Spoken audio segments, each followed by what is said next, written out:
Try to welcome dogs into the newsroom as well in the weather office because it can get stressful in there.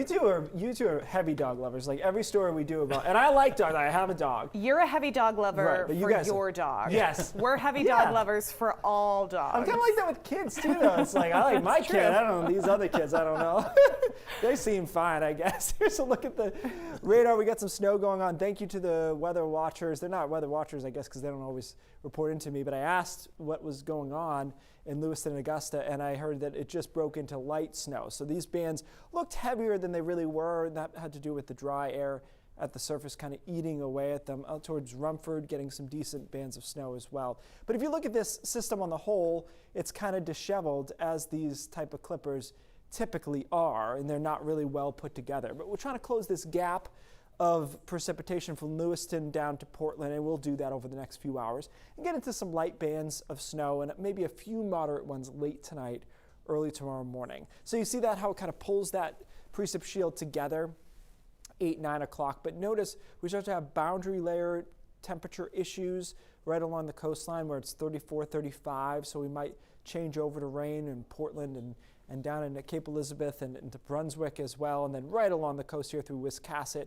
That'll be a problem, but most of us will remain snow through the night. It just won't be all that heavy, but a place like Bangor, I think, is well positioned to get a couple of inches out of this because it'll be snowing through the middle of the night tonight into early tomorrow morning before it clears out. It'll stay all snow. Should be out of here in time for the morning commute, no problem. Bright day tomorrow, actually pretty nice, into the 30s.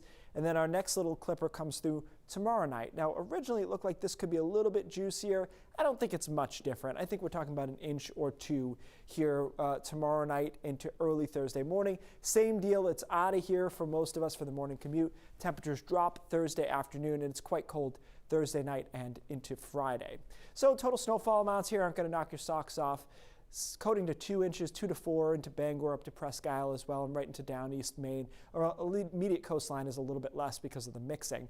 Quiet on Saturday. Next storm system that moves in is Sunday. It might be a mixture of snow to sleet to eventually rain. That could be a bit messy, so we'll keep an eye on that. And then perhaps another one that changes over to rain on Monday. Very quickly, meteorological winter is over. December through the beginning of March.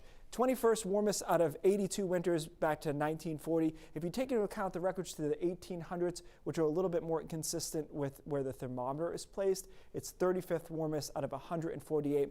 No matter how you slice it, this winter, believe it or not, warmer than about 75% of winters. Believe it or not. That's kind of surprising, right? But it is what it is. And if you add November, it doesn't help because it was actually above average in November, too. So there you go. We'll watch that storm system on Sunday. That gives us a transition of perhaps milder weather. Guys, there's a chance we could get to 50 early next week. I don't want to set those expectations too high yet, though, so I got 40, and will give us room to ramp back up. Plenty of time for that. Yeah. Thank you, Keith. We're back after this.